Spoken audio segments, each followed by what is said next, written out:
This is The Water Table.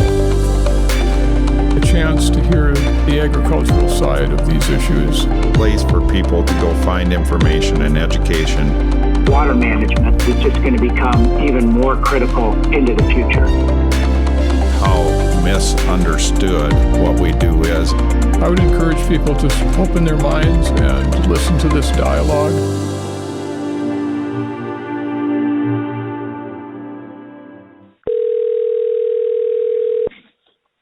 Well, welcome back to the Water Table Podcast. I wanted to do a harvest update similar to what we did last year, kind of backed by popular demand, and have Dylan Erickson on the phone. I think Dylan's out in the combine this morning, or getting ready to anyway for the day. And Dylan just kind of wanted to touch base with you out in western Minnesota and see how harvest is going so far in 2022. Hey, Jamie, thanks for having me. We're rolling right now this morning in the combine, and we got a shower rain yesterday, kind of off and on, kind of weird weather yesterday, so both guys were kind of shut down. But, yeah, for the most part, your things were going pretty smooth. Both guys, I would say, earlier this week finished up soybeans, are kind of wrapping that up, and most guys are full go on corn now. And, you know, the soybeans, we kind of all over the board. You know, we had some light ground or some ground that missed some shots of rain that were definitely, you know, in the lower yield range in the 40s, and then we had some fields that you could just field to field tell, you know, where you caught the right rain or the pockets of rain that you got, and, you know, they were up over 60 bushels. So, I mean, it's such a wide range and so variable, and even that so far in the corn, I mean, it's been more impressive than I was expecting in the corn, but you just go from one end to the other, and it's just so variable across, you know, just, you know, later planting dates, and, you know, soil condition maybe wasn't perfect for planting in every spot of the field, and so it's just, you're definitely seeing the variability across the field when you're going up and down, so it's kind of interesting so far. Yeah, I've been hearing the same thing through a lot of western and southwestern Minnesota, just where they caught the rain on the soybeans, especially, you know, some areas caught a pretty good rain real late August, early September, like around that Labor Day weekend time, and really some good yields. I know some ground that's not ideal ground, you know, a lot of hills and not the best soils, but got the rain, and, you know, 58 bushel soybeans, which is really good for that ground. And then you hear of some other areas, you know, like you were talking to me about yesterday when we visited, you know, some yields way down in the low 30s just were on good ground where they didn't get the rain. Yeah, it's kind of crazy. Yeah, some people are pretty happy with what's going on soybeans, especially just because the not ideal ground is definitely performing well for them this year, and then the good ground maybe isn't as good as they were expecting. It's just, yeah, it's kind of interesting how you know, how late things were planted for the most part, and things kind of shook out. But nonetheless, there's still, the commodity prices are still there for us a little bit, and we're hanging in that way. So Dylan, you mentioned earlier just kind of getting started on your corn harvest, and probably the first 25% or so in. What are you seeing, and what are your expectations the rest of the way out? Yeah, we've been combining some of our lighter stuff, or the earlier stuff that we could get in. You know, some of our real tough ground that can be 100 and, you know, 50, 60 bushel of corn. We're getting on 190, 200 bushel of corn, and even higher on the next stuff, over even better, 210, 215. So if we can pull some yields on some of this ground here, I'm pretty excited about what's to come for the rest of the harvest. But yeah, moisture, you know, has been around that 15 to 18%. A lot of it's, you know, pretty early corn for when we had it planted, you know, the 93 to 96 day corn. So we've been hauling a lot actually right to town, just not even monkeying with it, and hauling a lot of 15 corn to town. And so yeah, if this is any tale for what's to come for the rest of the corn crop, I'm kind of excited about what we could see. Yeah, and you know, one thing just thinking of as you were talking there, your area, did you get in pretty late this spring, pretty late planting?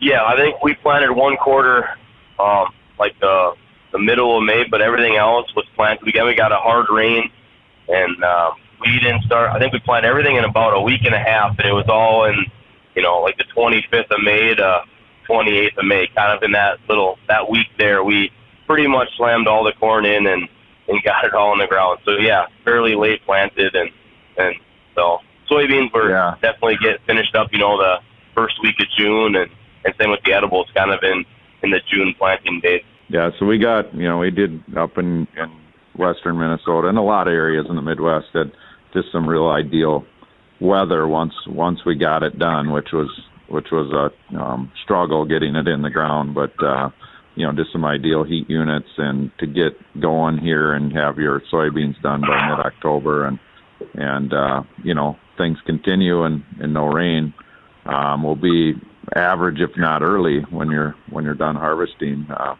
for 2022. So that's pretty impressive.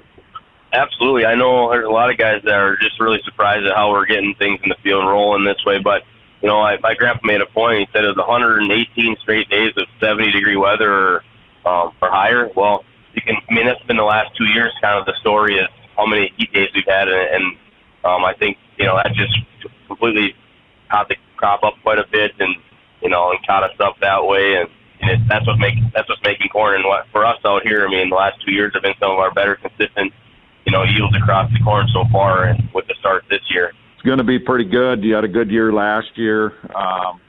What are you, as a young farmer and thinking about the future, what are you thinking about for next year? I know there's a lot going on in agriculture with, high commodities, but high land prices, high inputs, they keep going up. And, what's your kind of outlook and how you feeling about moving into the future? Yeah, for sure. I got most of my inputs, other than like the seed, is going to go up that 10%, 15% as far as selling seed myself. And as far as fertilizer, I've got most of that locked in or, bought for next year, because I know it's 40 to 45% higher than last fall, but still cheaper than last spring. So kind of locking in some prices there to kind of know where you're at. But, I've talking to other guys and myself, with the land prices, values going up, and then with the commodity prices the way they are, and pulling some yields, we've seen and already heard of quite a bit of land rent, going up, anywhere from $50 to $100 an acre cash rent, and so it's going to be interesting. But you're going to want to lock down those things early and kind of know where you're at headed into the next year. For myself, anyways, so I have a plan set in place, so I know kind of where I'm at and where I can be and things I can expand on. And then as far as land sales too around us, we've had a ton just really close to the farm, and with some record prices too. And it's kind of for a young guy like me, at times it can be a little struggle to watch some of the much larger farmers come in and you want that piece of ground that's right next to the farm, but it's kind of hard at prices like this and just getting going to really have get a foot and to have a place in the door on a land sale, things like that. But again, trying to improve what I have and lock down things so I can be as most profitable as I can for myself headed into where prices are going and things like that. Yeah. It's we've talked about that quite a bit on the podcast on land values and improving land and what water management and drainage can do for land you already have on just improving your bottom line. And I know you've done a bunch of that, and it's really helped. So thank you for that. And to all those listening too, it's something that when you get in a position where you just feel like how can I grow when land prices are this high, you need to be considering other options to grow with what you already have and just improving it. Yeah, that's exactly where I've been. If you can't, I did buy a piece of ground, kind of right out of college, and then the next year I improved that, and some other pieces we've had that I've taken on, we've gotten improved. So if you can't get in the market, right now, especially with trying to expand and grow a little bit, you can't compete with the cash price or cash rent price or land values. That's I found the value in in increasing the value in the land that you have and making it way more profitable and seeing the benefit probably even quicker than maybe even a land purchase at times. So it's been a good deal for me too. Yeah, great. Well, Dylan, I'll leave you with you and I have talked every once in a while and visit about things that we both enjoy, sports and things. I know you're a big Vikings fan, and we're I haven't talked to you about this at all yet in 2022, but off to a good start. My personal opinion is I'm not holding my breath on it not being just an average season by the end. But what are you thinking? Yeah, no, I see where you're coming from there. And, a lot of these games last year, we were losing for sure. And so we just kind of have that mindset as a Minnesota sports fan that, hey, something's bound to happen or the tides are going to turn a little bit. We won't get those extra scores. But, it says something about a team that can go out and win these games too, I think. But I like Kevin O'Connell. I like kind of what he's doing in the innovative offense we're going to have. We already see just like last week, a bunch of, trick plays and things like that to get 10, 15 yards, not even to make big plays. And, just using all our options, I think is awesome. I think they're a better group because of it and the way he kind of has brought them together. But if you look at our schedule the rest of the way out, and we got Miami this week with the quarterback down, and the Bills won't be a favorite in that, but and maybe the Packers at the end of the year at Lambeau. Other than that, we're probably going to be the favorite, in every game the rest of the way out. So if you look at the schedule, and I think we're sitting in the driver's seat now with Green Bay, maybe not being quite as good as we thought they were going to be, and to win the North. And so I don't know what that says about. I don't know if we're competing with the Philadelphias yet and Bills and teams like that, but I think a 2 or 3, maybe 4 loss season isn't definitely out of the question winning the North. So there's some hope, but I definitely can see where we think, we could have lost the last 3 games too. So, but good teams find a way to win, right?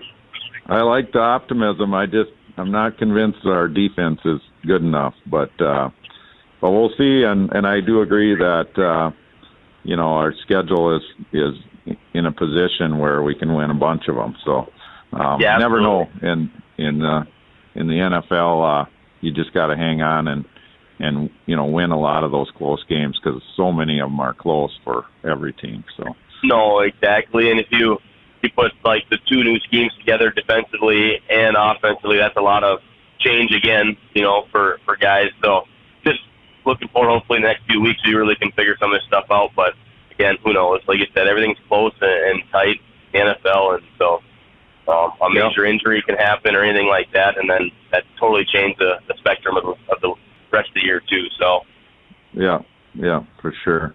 Well, talking about injury and stuff, stay safe out there as you finish up here this harvest this year, and don't want to ruin a couple of good years with some kind of accident. So talking to everybody out there listening, just have a great harvest and stay safe. And thanks for your time today, Dylan. Really appreciate it. Yeah, I appreciate it, Jimmy. Thanks for the call. And yes, everyone have a good harvest and stay safe. Thanks for joining us today on the Water Table. You can find us at watertable.ag. Find us on Facebook. You can find us on Twitter. And you can also find the podcast on any of your favorite podcast platforms.